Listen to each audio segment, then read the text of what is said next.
Welcome back friends. ये question पूछा गया था 2011 में 2 मार्क्स के लिए। बहुत आसान क्वेश्चन है और ज़्यादा से ज़्यादा आप इसे 30 सेकंड्स में सॉल्व कर दोगे और ऐसे क्वेश्चन में गलती भी नहीं होती बिकॉज कोई कैलकुलेशन ही नहीं है। Okay, so let's first read the statement.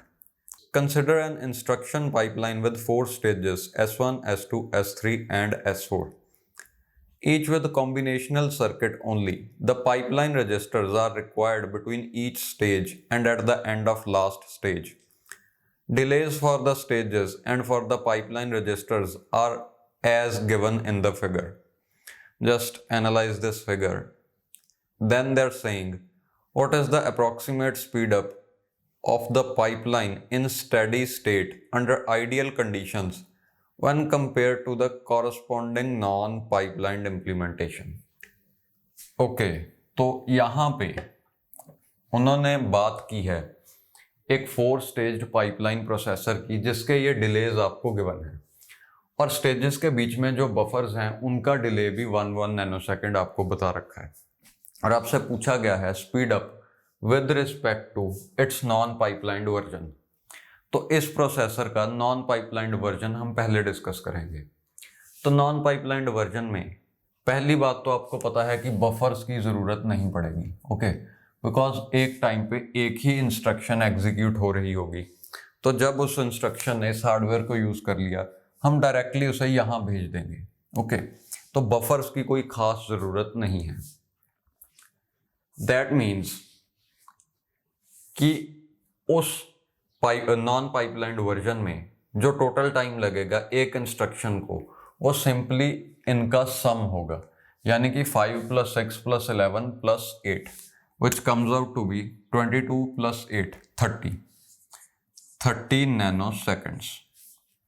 Okay, तो स्पीडअप का जो फॉर्मूला होता है time taken by non pipelined version divided by time taken by pipelined version for executing one instruction.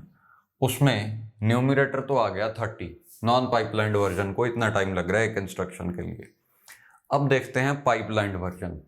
पाइपलाइंड version में आपको पता है जो मैक्सिमम स्टेज डिले होता है हम उसी को कंसिडर करते हैं, यानी कि यहाँ पे मैक्सिमम डिले है 11 नैनो सेकेंड्स का। तो हम मान लेंगे कि सभी स्टेजेस को 11 नैनो सेकेंड्स लग रहे हैं। ये मैं ऑलरेडी थ्योरी लेक्चर्स में एक्सप्लेन कर चुका हूँ कि ऐसा क्यों है। एनीवेज, मैं जल्दी से सिर्फ 1 मिनट दोबारा लूँगा इसे एक्सप्लेन करने के लिए। डिटेल्ड एक्सप्लेनेशन आप वहाँ ढूंढ सकते हो। हम 11 इसलिए मान रहे हैं क्योंकि अगर सभी स्टेजेस को 11 नैनो सेकेंड्स दे दें तो हमें पक्का हो जाएगा कि 11 नैनो सेकेंड्स में ये 5, 6 और 8 नैनो सेकेंड्स वाली स्टेजेस ने अपनी प्रोसेसिंग पूरी कर ली होगी। बजाय इसके अगर हम सभी स्टेजेस को 6 ही नैनो सेकेंड्स दें तो 8 नैनो सेकंड वाली स्टेज ने भी अपनी प्रोसेसिंग पूरी नहीं की होगी और 11 नैनो सेकंड वाली स्टेज ने भी प्रोसेसिंग पूरी नहीं की होगी। इसलिए हम कांस्टेंट क्लॉक रेट बनाए रखने के लिए एज्यूम कर लेंगे कि सभी स्टेजेस को 11 नैनो सेकंड्स चाहिए। ओके, तो अब 11 नैनो सेकंड्स के बाद ये सारी स्टेजेस ने अपना डाटा यहाँ पे रख दिया होगा। रादर 5 नैनो सेकंड्स वाली स्टेज ने सबसे पहले डाटा इस बफर में रख दिया होगा, बट 11 नैनो सेकंड्स के बाद सभी स्टेजेस का डाटा बफर्स में आ गया होगा। उसके बाद हम बफर को एक सिग्नल देंगे कि वो अपना डाटा अगली स्टेज में ट्रांसफ़र कर दें, यानी कि इसका डाटा इसने रखा बफर में, फिर 11 नैनो सेकंड्स पूरे होने के बाद इस बफर को एक सिग्नल मिलेगा इस स्टेज में अपना डाटा ट्रांसफ़र करने के लिए।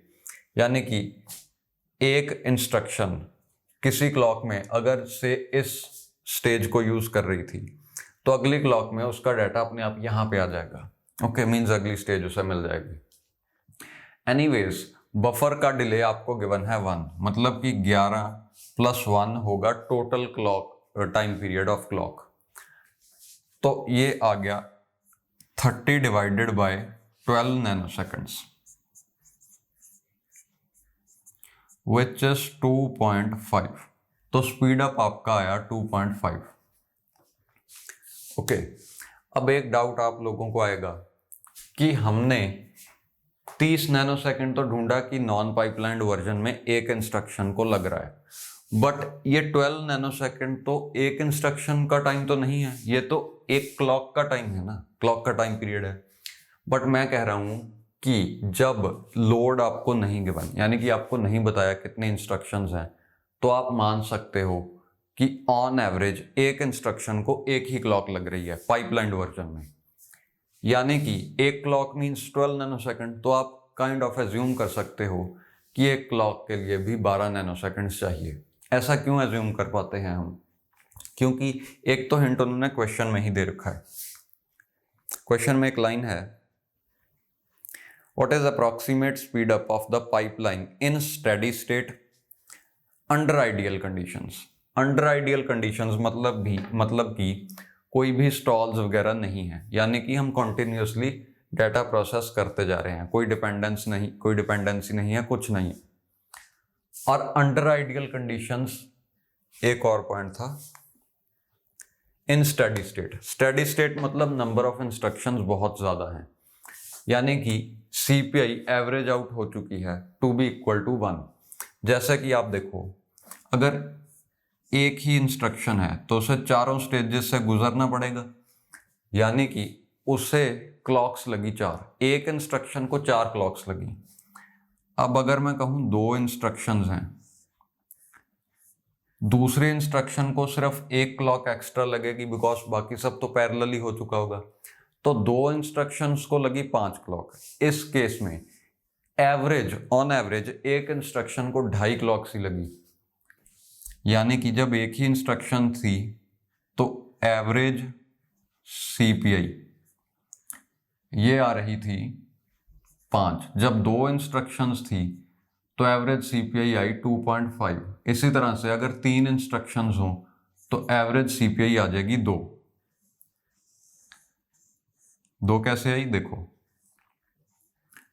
टोटल आपको लगे 1 2 3 4 5 6 क्लॉक साइकिल्स टोटल लगे 3 इंस्ट्रक्शंस को। तो एक इंस्ट्रक्शन को आप मान सकते हो कि ऑन एवरेज 2 क्लॉक्स लग रही हैं। ओके, इसी तरह से जब आप इसे बहुत ज़्यादा इंक्रीज कर दोगे, यानी कि नंबर ऑफ इंस्ट्रक्शंस बहुत ज़्यादा मान लोगे, तो आप कह सकते हो कि सिर्फ इस पहली इंस्ट्रक्शन को छोड़ के सभी को एक एक सीपीआई लग रही है।